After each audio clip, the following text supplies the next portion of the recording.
لماذا تدخلون الدين في السياسة؟ الدين مقدس ومكانه الأماكن المقدسة، والسياسة قذرة تقوم على الغش والخداع. الدين عبادات تسمو بالروح، والسياسة لسياسة الدنيا. فما الذي أدخل الدين في الدنيا؟ السلام عليكم ورحمة الله وبركاته.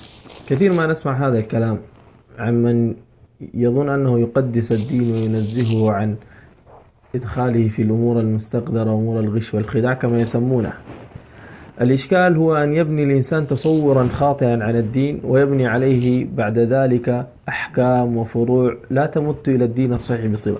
يعني الآن زول ده جعل الدين مكان الأماكن المقدسة. يعني شنو؟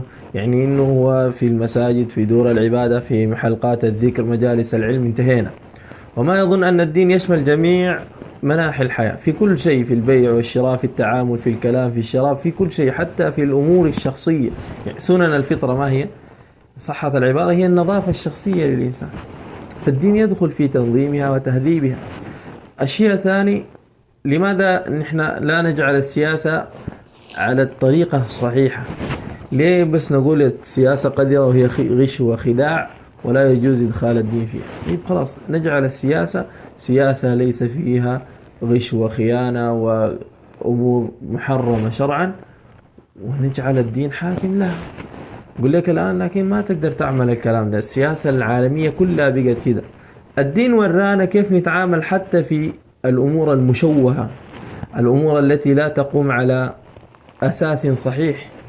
كيف يعني مثلا لو زول قاعد في بلاد كفار وما عنده طريقة يطلع، كيف يتعامل؟ مش الزول الصحيح يكون في بلاد مسلمين؟ لكن الدين علمه كيف إذا كان في بلاد كفار ما يستطيع يهاجر كيف يتعامل.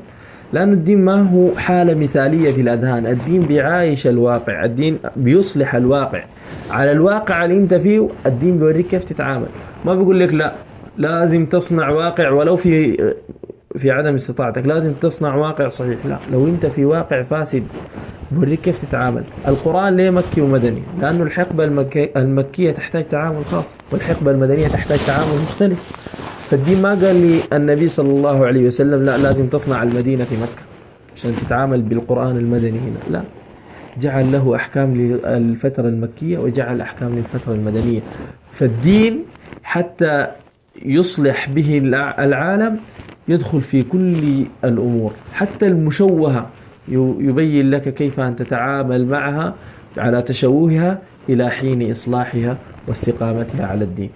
فالدين يدخل في السياسة ويدخل في جميع مناحي الحياة بما أمر الله سبحانه وتعالى ورسوله صلى الله عليه وسلم. السلام عليكم ورحمة الله. إفادة للفكر والثقافة.